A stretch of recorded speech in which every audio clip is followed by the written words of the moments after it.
Assalamualaikum warahmatullahi wabarakatuh. Puji syukur kehadirat Allah Subhanahu wa taala atas segala kenikmatannya. Kaum muslimin rahimakumullah. Satu hal yang tidak akan pernah lepas dari kehidupan umat Islam adalah Al-Qur'an. Al-Qur'an merupakan kitabullah yang diturunkan kepada Nabi kita, Nabi Muhammad Sallallahu Alaihi Wasallam, sebagai petunjuk bagi umat manusia dalam mencapai kebahagiaan, baik itu kebahagiaan dunia maupun kelak kebahagiaan di akhirat. Sudah merupakan pemahaman kita bersama bahwa Al-Quran merupakan kitab suci ilahi, dan kita sebagai umat Islam ada beberapa hal yang berkenaan dengan Al-Quran. Apa yang harus kita sikapi terhadap Al-Quran? Yang pertama, kita harus mengimani Al-Quran. Kita harus yakin seyakin-yakinnya terhadap kitab suci Al-Quran. Iman dan yakin dalam hal apa? Iman, yakin bahwa Al-Quran itu adalah memang benar-benar firman Allah. Al-Quran bukanlah ciptaan dari Nabi Muhammad Sallallahu Alaihi Wasallam. Al-Quran bukanlah tulisan dari manusia, tapi kita yakin seyakin-yakinnya bahwa Al-Quran adalah firman Allah Subhanahu wa Ta'ala.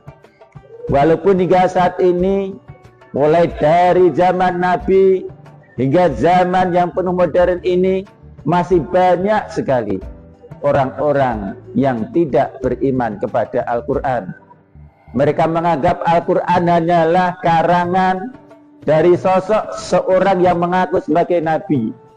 Mereka menganggap bahwa Al-Quran hanyalah tulisan dari seorang yang bernama Muhammad.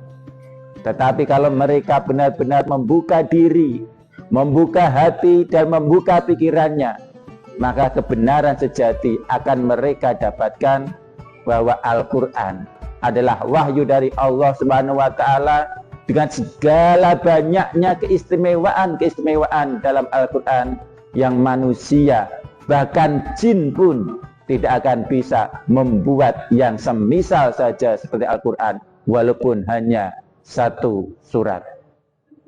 Yang selanjutnya, kita harus yakin dan kita harus percaya bahwa apa yang ada dalam Al-Quran semuanya itu adalah benar. Semua yang ada dalam Al-Quran, baik itu berupa perintah, berupa larangan, ataupun kisah umat-umat terdahulu, ataupun kelak kejadian akan datang di akhir zaman, bahkan ketika manusia sudah meninggal, lalu ketika ada dunia akhirat, semua yang ada dalam Al-Quran adalah suatu kebenaran, dan kita yakin tidak ada dusta dalam Al-Quran. Berbeda mungkin dengan kita sebagai manusia, seringkali kita berucap penuh kesalahan, seringkali kita berbohong. Seorang murid berdusta kepada gurunya, seorang anak berbohong kepada orang tuanya, seorang pedagang demi menjajakan dagangannya agar laku, dia berbohong kepada pembeli.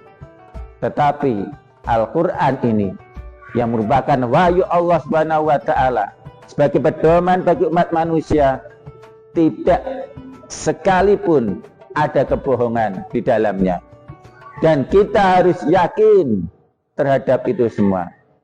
Kemudian yang perlu kita lakukan juga terhadap Al-Quran adalah kita harus membacanya. Al-Quran secara bahasa itu artinya adalah bacaan. Maka sangat ironi yang namanya bacaan kok tidak dibaca. Kita harus membiasakan diri kita untuk membaca Al-Quran. Walaupun sekarang ada gerakan-gerakan yang mengkerdilkan pemahaman, mengkerdilkan tentang aspek-aspek untuk gemar membaca Al-Quran. Banyak orang-orang mengatakan yang mereka sok pinter, sok hebat. Ngapain baca Al-Quran kalau kita tidak paham artinya?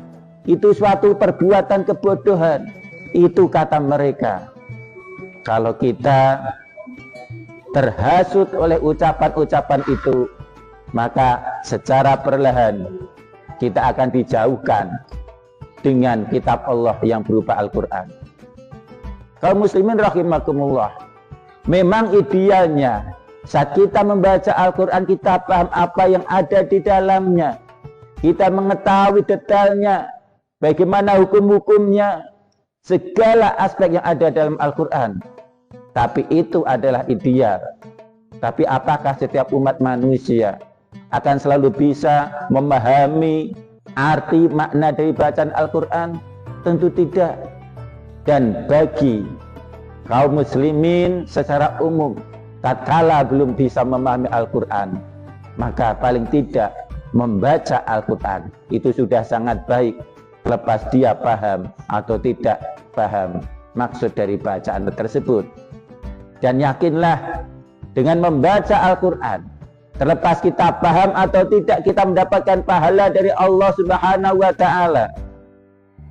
Dengan membaca Al-Quran, terlepas dalam kita membaca apakah sudah fasih atau belum, Allah Subhanahu wa Ta'ala pasti akan melihat, akan memberi balasan kebaikan yang kita lakukan. Begitu juga dalam hal Al-Quran ini. Nabi Muhammad SAW juga menguatkan tentang pentingnya membaca Al-Quran. Beliau bersabda, "Iqra'ul Qur'ana fa innahu ya'ti yaumal qiyamati syafi'an li ashabi." Bacalah Al-Quran, karena sesungguhnya kelak Al-Quran akan mendatangi orang-orang yang membacanya sebagai syafaat, sebagai penolong di hari kiamat. Subhanallah. Oleh karena itu, kita berusaha mendekatkan diri kita pada Al-Quran. Kita berusaha membacanya.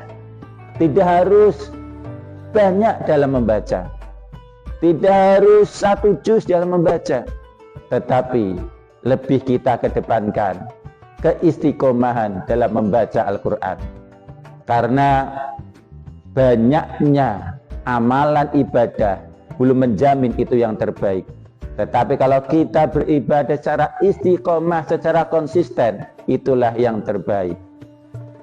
Kaum muslimin rahimakumullah, jangan sampai kita, generasi-generasi zaman sekarang, jauh dengan Al-Quran.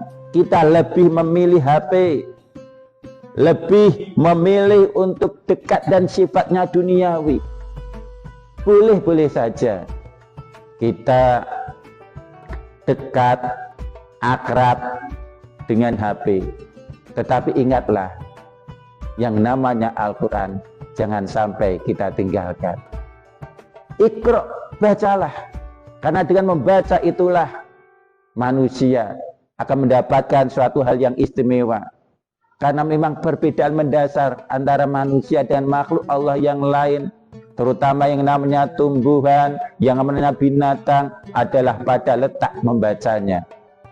Sepintar apapun burung beo yang bisa ngomong, ia tidak bisa membaca.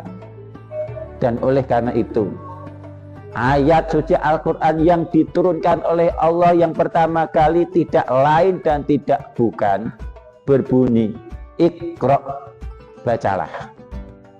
Maka suatu kerugian mendasar jika umat Islam enggan untuk membaca. Apa saja yang ada dalam diri kita, dalam lingkungan kita, kita berusaha untuk membaca.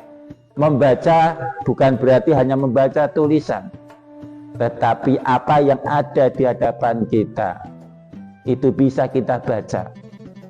Membaca keadaan, bahkan seorang pemain bola atau seorang atlet ataupun seorang pedagang, mereka bisa sukses karena mereka bisa menjaga pandangannya, dalam artian bisa membaca, oh ini peluang untuk bisnis yang bagus yang kayak apa, ini pertandingan ini kita harus bagaimana setelah mengetahui lawan kita. Kunci kesuksesan adalah bagaimana cara kita membaca, termasuk membaca diri kita. Apa kita layak saat ini mengaku sebagai seorang muslim, mengaku sebagai seorang beriman, tetapi ternyata masih jauh dari Al-Quran. Kaum muslimin rahimakumullah, yang selanjutnya, yang ketiga, kewajiban kita kepada Al-Quran. Setelah tadi kita beriman, setelah kita membacanya, maka yang ketiga kita adalah mengamalkan ajaran-ajaran yang ada dalam Al-Quran.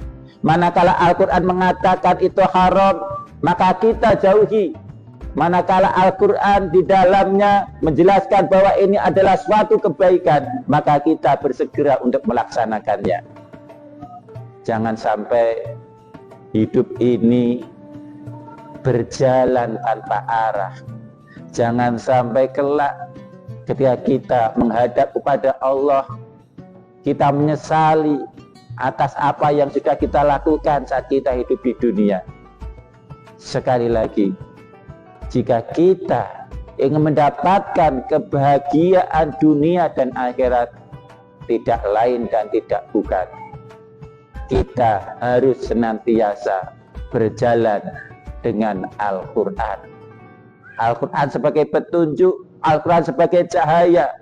Bisa dibayangkan kalau di malam hari kita berjalan di jalan yang gelap gulita, tanpa adanya cahaya, bisa saja kita terpeleset, bisa saja kita tersandung batu hingga kita jatuh. Namun ketika ada cahaya, maka kita bisa tahu, oh ini batu besar, oh ini lubang, oh ini duri, kita bisa menghindari. Oh ini jalan buntu, oh ini jalan menuju jurang, oh ini jalan menuju gunung. Ketika terang, kita bisa tahu kemana kita melangkah. Itu ketika Al-Quran berada dalam hati kita, memberikan petunjuk kepada kita kemana kita harus melangkah, apa yang akan kita lakukan. Sehingga kelak manakala tujuan kita ingin hidup bahagia, maka bersama Al-Quran itulah kita akan mendapatkan kebahagiaan dunia dan akhirat. Semoga Allah senantiasa memberikan petunjuknya, memberikan perlindungan kepada kita, membimbing kita untuk senantiasa menjadi hamba yang dekat dengan Al-Quran, hamba yang senantiasa selalu mendapatkan ridhonya, ridho saat hidup di dunia dan kelak saat bertemu pada Allah Subhanahu wa Ta'ala. Cukup ini yang dapat saya sampaikan pada kesempatan yang berbahagia ini. Semoga Allah senantiasa membimbing kita untuk lebih baik dari hari ke hari. Wallahul muwaffiq ila aqwamit thoriq. Wassalamualaikum warahmatullahi wabarakatuh.